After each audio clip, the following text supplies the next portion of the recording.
show and for bringing me here, and to all of you for coming out here on the weekend indoors when it's so beautiful outside in California. I was here once before to speak at a rally after a march. I still have my Peace Fresno sweatshirt, which I wear all the time at home, and Congresswoman Lindae spoke there as well. She is an example of one of the better Congress members in terms of opposing the war. And, you know, maybe I'm greedy, but I'm not satisfied with what the best of our Congress members are doing in terms of opposing the war. I know people who have spent a lot of time in jail, who've spent their retirement savings, who've gone on fasts, who've traveled around the country without sleep, ruining personal relationships in a serious effort to end these wars. And I don't know of any Congress members who have done as much. Who knows who David Obey is? Who is he? He's a congressman, I think, from Wisconsin. He's been there quite a few years. And what does he chair? You know, I'm not sure at this point. I was back in Washington years ago, and he worked across the hall. I worked in Washington, so I remember the name, but I have no idea. I guess I should. Did you hear much screaming? Well, it was quite a while ago. Oh, scream? No, I guess no. Congressman David. I don't know him that well. Congressman David Obey at least has some passion sometimes about things, and that's not always bad. He screamed at Congressman Kucinich in a Democratic caucus meeting for suggesting that these wars might have anything to do with oil. A couple of to answer my own question, you're absolutely right. He's a congressman from Wisconsin. He's the chair of the House Appropriations Committee, which is a committee that pays for the wars, he writes the bills that fund the wars.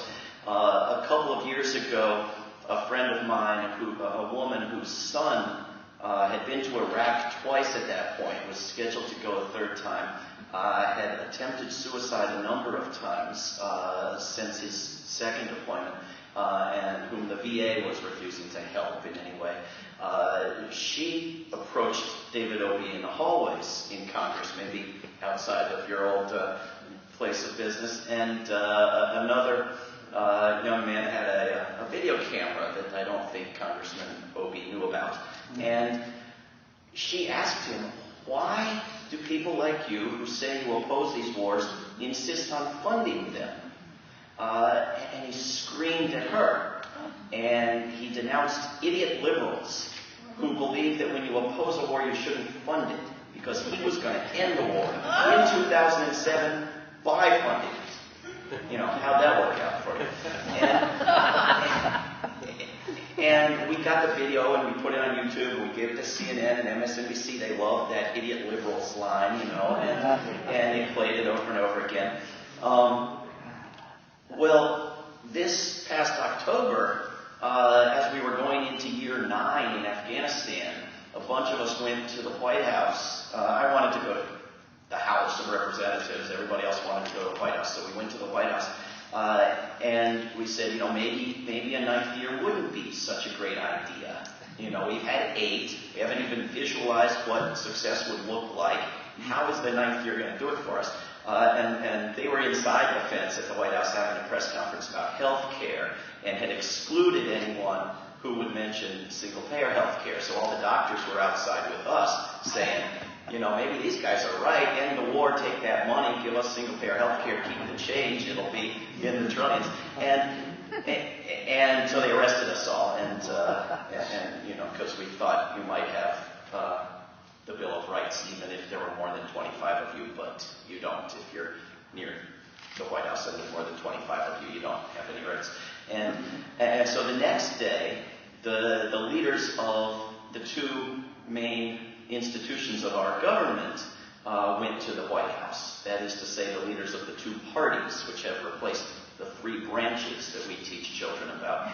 And they, according to Senator Reid, who came out and put his arm around Nancy Pelosi and explained what happened, they told the president, if he wants to escalate a war, escalate a war. For God's sake, it's a blank check. Do what you want. It's up to you. You're the emperor. We'll pay for it. We got you covered. But 2 days later, Congressman David Obey put out a statement that began as an appropriator with a capital A, hinting rather straightforwardly that he's the guy that writes the bills, that gives the money to fight the wars.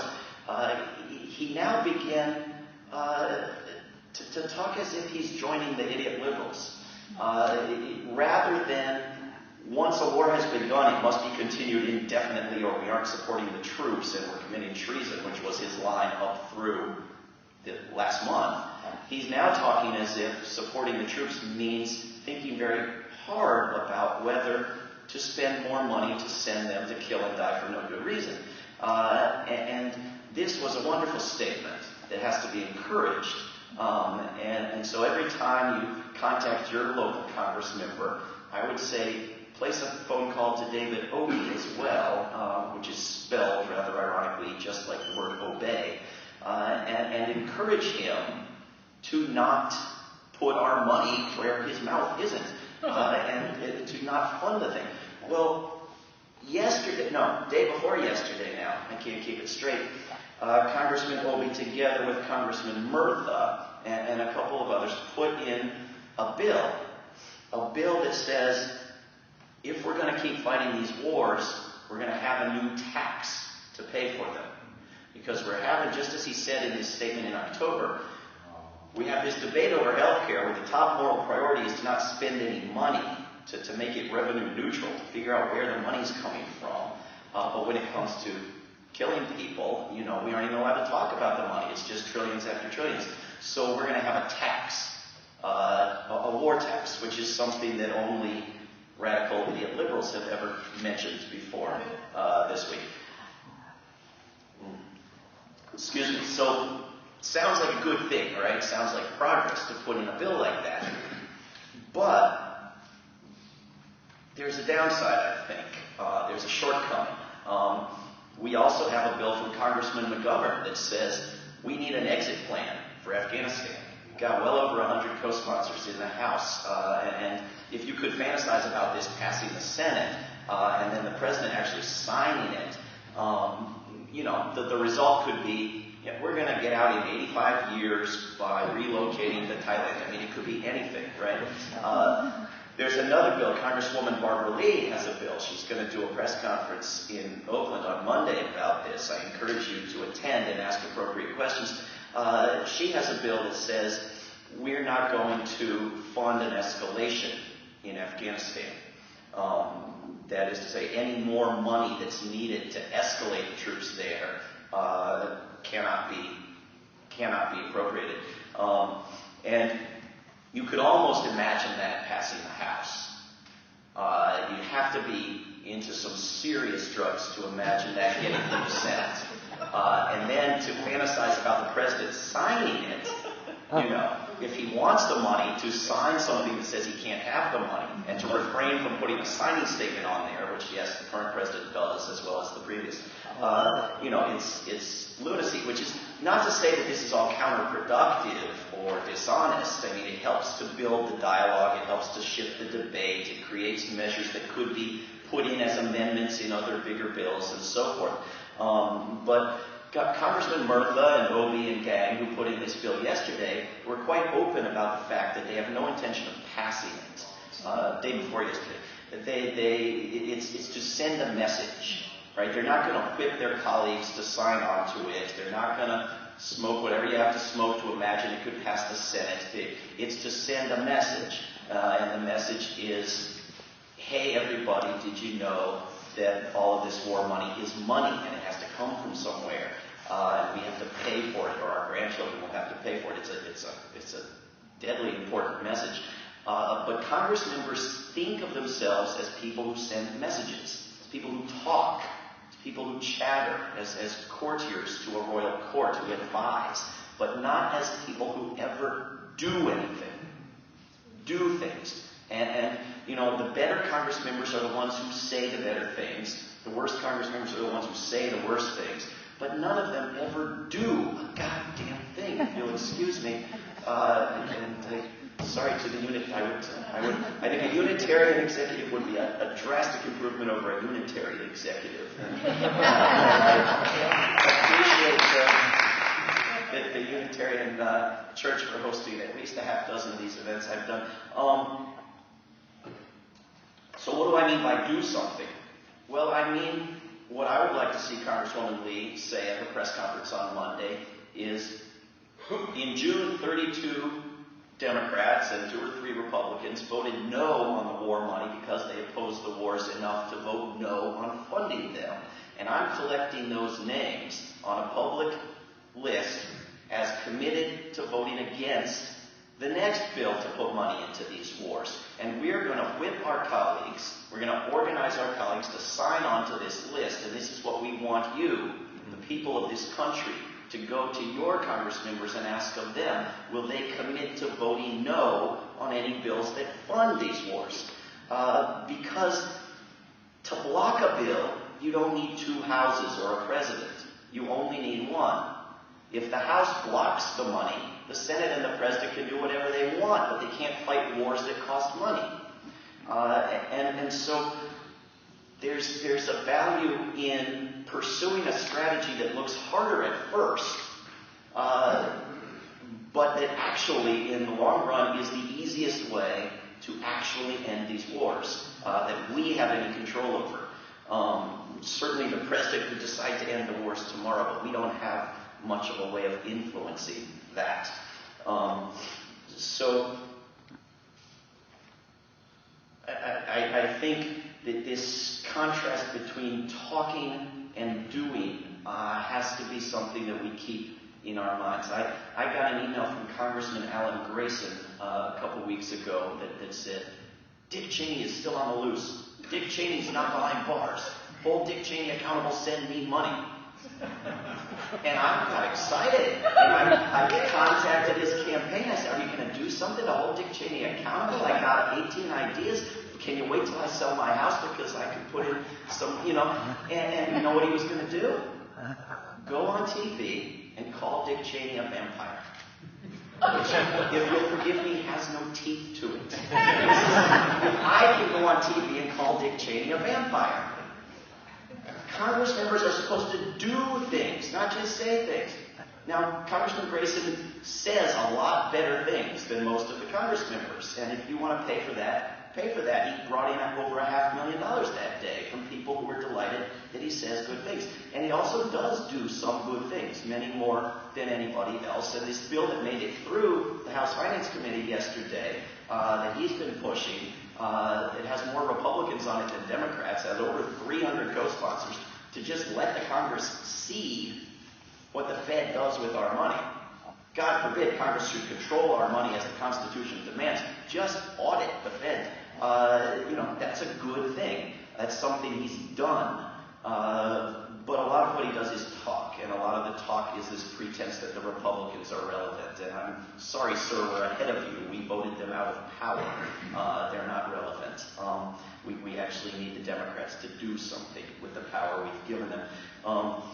So this book looks more than anything else, I think, at the question of where power is in Washington.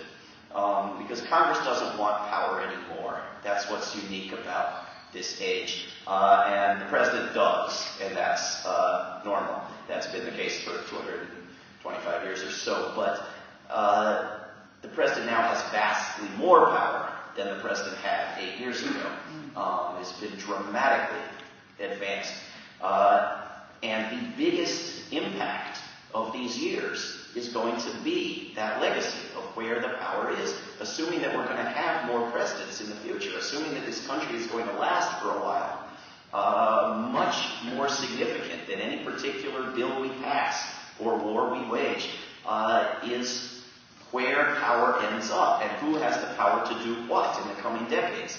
And presidents now have the power to make laws in a variety of ways. Presidents have the power to make treaties and appointments without Congress, to spend money without Congress, to spend money in secret, to operate in secret, to imprison people without charge or trial, to torture and rendition, to operate above the rule of law. And none of these powers are being taken away. None of them, of course, are being voluntarily given up by the new president. That would be remarkable. It would be unprecedented. But there's almost no push from Congress to take them back either. And so we can talk in detail about any of those powers and what can be done about them. But I don't want to talk too long before taking questions. And questions are often along the lines of what we can do. So I want to try to give you as quickly as I can 10 things that we can do. Which is not to say there aren't 50 good things we can do, but these are 10 that occur to me. One is try, this will sound like the easiest one, it might not be. Try to go for 1 week as the good, engaged citizen activist that you are without thinking about Barack Obama. Because we waste an infinite amount of energy and brain cells on obsessing over what might be there in the bottom of the emperor's heart and soul, when we have virtually no ability to change what he does. A president takes 10 times the money of any senator from any industry, is corrupted by the corporate media day and night, is under the thumb of the CIA and the permanent military establishment, is not up for election for 4 years, can ignore whole regions of the country and still be reelected, has absolutely no interest in what the public thinks. And there's not to say that journalists shouldn't try to influence the president. It's not a good thing that all of these big shots that are accepted as authorities in Washington because they've gotten so many things wrong before shouldn't be telling the president to get out of Afghanistan, that we shouldn't try, that if you have, it's not a zero-sum game. If we build more energy and activity, by all means, lobby the president to your heart's content. But peace groups are telling their members across the country to fax and email and phone the White House. And sometimes there's a little footnote about Congress at the bottom. Often there's not. And we can influence members of the House of Representatives. We can. It's very hard. It's unfair. I know life is unfair. But they're corrupted by the money and the media and the parties and gerrymandering and the ballot access and the rest of it. But we can influence them. We can't realistically expect to influence the president. And I'm sorry, we could put a crown on the president's head, make the president's children heirs to the throne, and we wouldn't spend an extra millisecond obsessing over him compared to what we do now. It's a drain. And it's not because, I want to shield Obama from criticism for his crimes and abuses, or I'm happy to criticize Bush.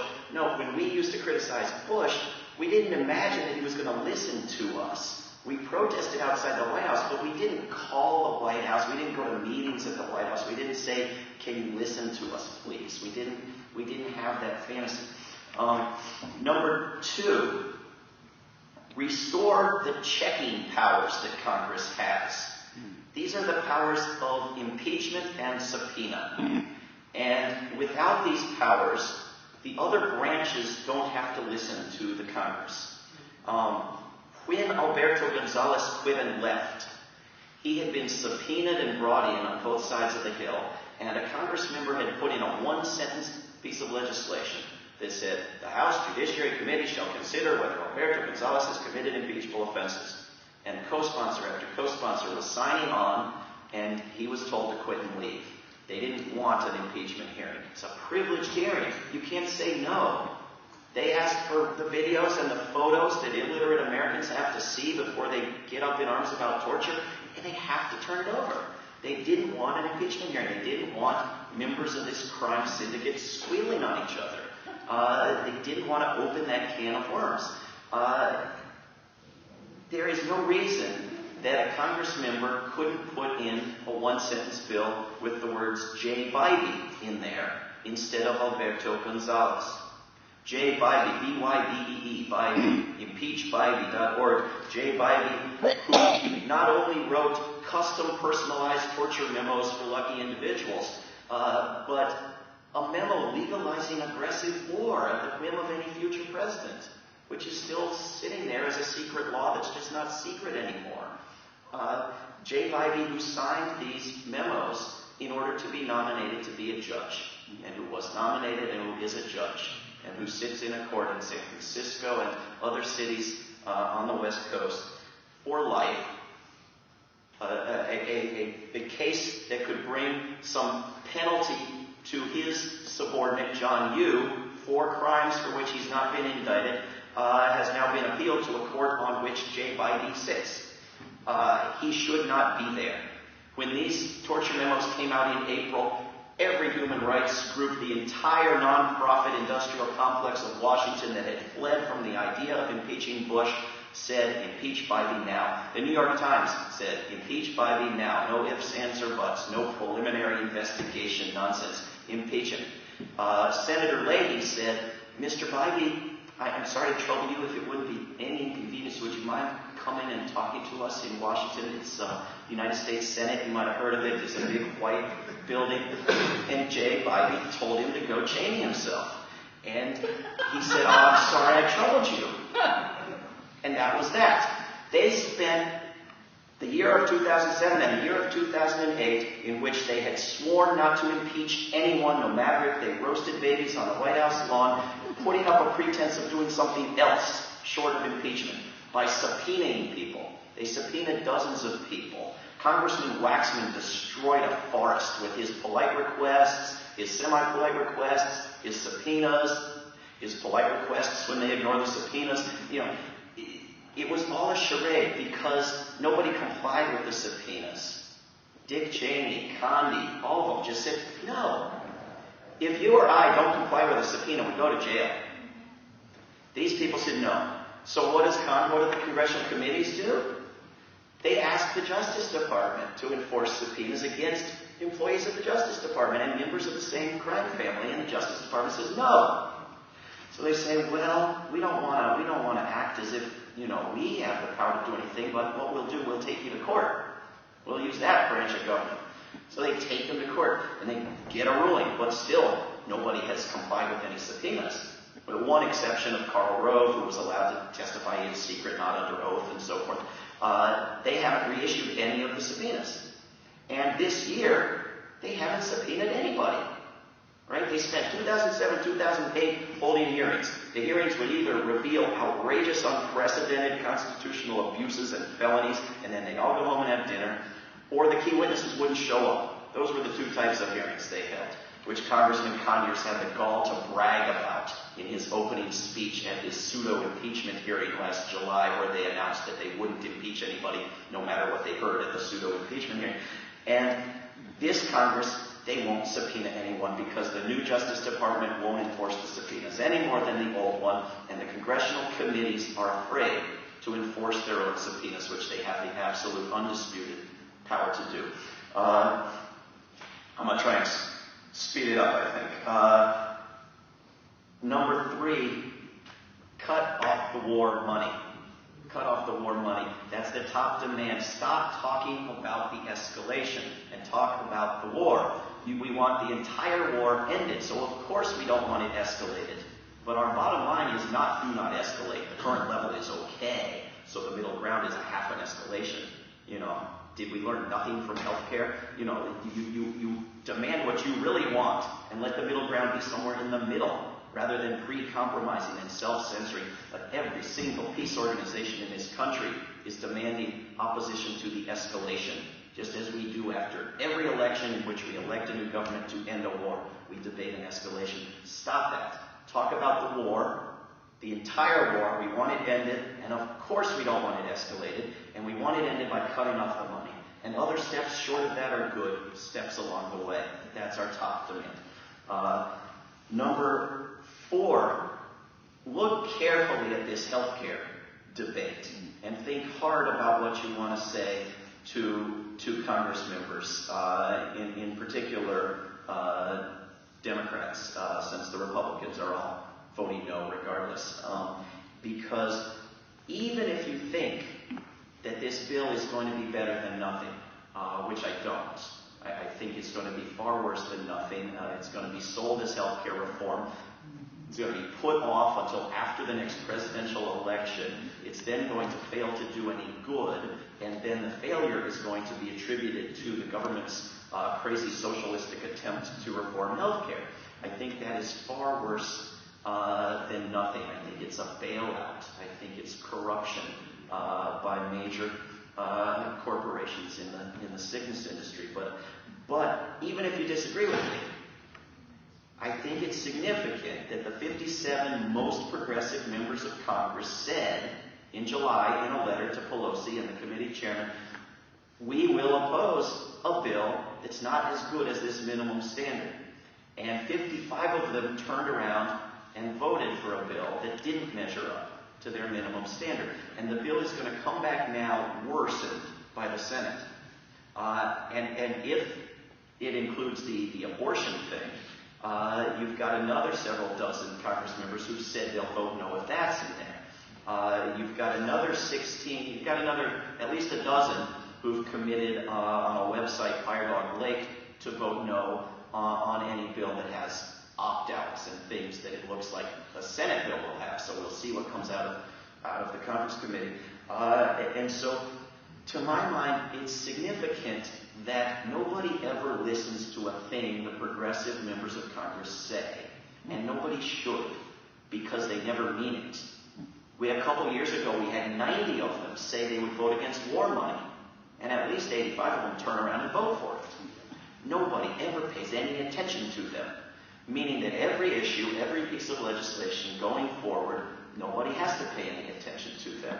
And the leadership will do what it wants, and the Blue Dogs will force it to be worsened, but nobody will force it to be bettered, because nobody will have to listen to the so-called progressives in Congress. So whether you think they are right to change their minds and vote for the bill or not, there's a grave danger in allowing them to commit to voting no in order to block a bill and insist on a better one, and then caving in and voting yes. So I would think hard about that. And the other issue worth taking to your congressman, I think, is the one I mentioned with Congressman Grayson, the audit the Fed bill. The Republican Congress members around here have probably co-sponsored that. If they have not, they should. But Congresswoman Pelosi should permit a vote on it. You only need 218 to pass a bill. You got over 300 co-sponsoring it. It's an absurd baby step in the direction of complying with the Constitution. For God's sakes, allow a vote on it. And on the other good amendment that passed that would facilitate busting up these oversized so-called banks. Number 5, pressure your representatives in the House as if it were a life and death matter, as if politeness were not the top priority. I'm on this book tour, and I go to districts where the Congress member is a Democrat, like in Davis, where I was 2 days ago, and people tell me, well, he votes for the war money, he votes for the bailouts, doesn't do anything we like, but if we oppose him in any way, we'll be helping to unseat him and elect a Republican. And that would be worse to have a Republican voting for worse than to have a Democrat voting for worse. And I have to tell them, look, if you're acting on behalf of the majority of your district, and you're taking polls, and you're going to your Congress member's office and saying, will you support your constituents, and you convince him to do it, ought that not to help him in the next election? Right? Ought that not to be a good thing for him?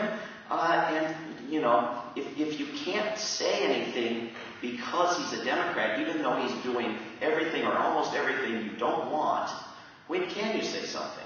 Yeah. Well, then last night I'm in Grass Valley, where they're represented by a Republican. And there I tell them, go lobby your Congress member, lobby them hard, demand this and this and this. And they say, well, look, there's no point because he's a Republican. It's, I don't know why I have any hair left. If you can't say anything when they're a Democrat and you can't say anything when they're a Republican, when can you say anything?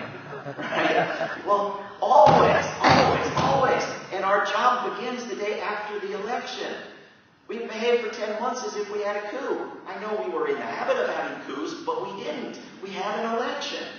And after an election, your job is to insist that they represent you. It is disrespectful to treat them as dictators. It is respectful to insist that they represent you. So take polling of your district's constituents. Take information on where they get their money from, these Congress members, and what they do with it. OpenSecrets.org, etc. Go to your Congress member's local office. You don't have to go to Washington. Go there now. Sit there. Cough a lot while you're sitting there.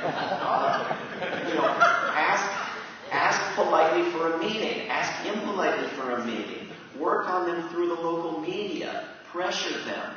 Launch efforts to draft good candidates to run against them. Primaries, generals, Democrats, independents. And consider sitting there and not leaving. And, by all means, be informed. Talk to a lawyer. Find out, is it a federal building? Do they have crazy charges they can hit you with? Get people who are afraid to take part to picket and protest outside and not come in. If you're afraid you can't refrain from slapping a police officer, get training in how to refrain from slapping a police officer, because you do not want to be charged with that.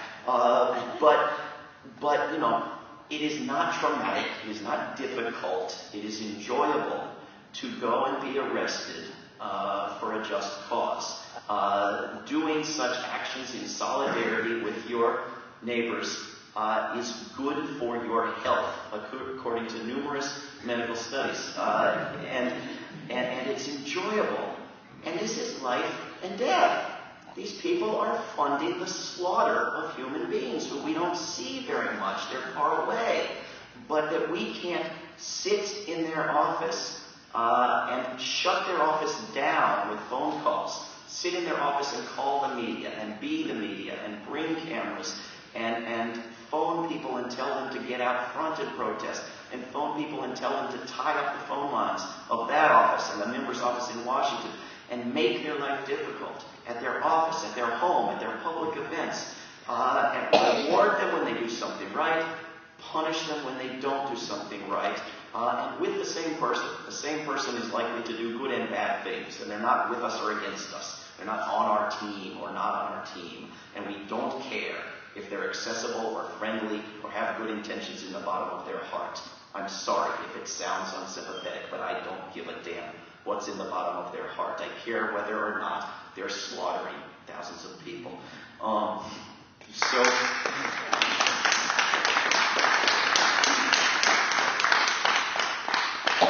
Thank you. Okay, I'm going to really speed up. Number six, be the media. Make good media. Support good media outlets. I was listening to 88.1 driving in here. I've never heard a better radio station. I learned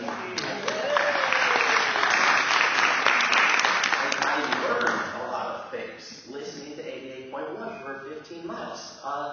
Support that station. The next time you see a peace or justice group brag about how they're buying a full-page ad in the New York Times or some corporate newspaper to oppose wars which we wouldn't have if not for the New York Times, tell them they are committing suicide. They are wasting good people's money. And that if they think 88.1 doesn't reach enough people, it would reach more people if it had that money. So don't shoot ourselves in the foot on media. In the long run, we need major reforms. We need to bust up this cartel of the corporate media, as Argentina's legislature just did down there. We need public media. We need free media for campaigns to take away that biggest expense of the primary system. We need all sorts of major reforms. But above all, we need to just start doing it ourselves. And don't do events without putting them on YouTube. Don't engage in campaigns without writing good reports and taking photographs and being the media, and support good media outlets. Number 7, educate, including the very youngest. We are not going to get 10% of what we need in the lifetime of anybody sitting in this room or standing in this room. We have to outreach and educate. Number 8, think about everything you can do at the local and state levels, because the important things to be done in Washington are negative things. They're blocking bad bills. They're impeaching and subpoenaing and bringing out evidence and holding criminals accountable. They're not passing legislation because we can't pass really good legislation until we get rid of the Senate, or at least the filibuster. I know you got worse than the filibuster in the California legislature, but we have to get rid of that if we're going to pass good legislation. But you can pass very good things at the local and state levels. And if we fix health care, really fix it, it's going to be through states first and then nationally. If we fix campaign financing, it's going to be through local and state actions first. There was a speaker last night at the event I spoke at campaigning for the U.S. Department of Peace, and I'm 1,000% for it. But why we can't have state departments of peace at the state level, which are actually achievable, I don't know. So number 9, resist wars directly, resist recruitment, get the military tests out of the schools, get the recruiters out of the schools, counter them.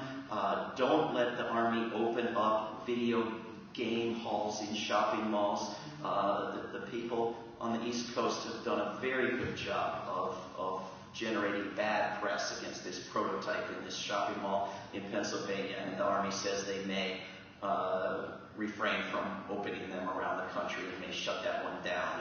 And when you accomplish something like that, if they follow through and we do win that, make a lot of noise about it, brag about it. When you're winning things locally at the state level, make a lot of noise about it and get everybody to join in right before you win something, because there's so many people who won't do things unless they think you're about to win. So our attention span has been radically reduced.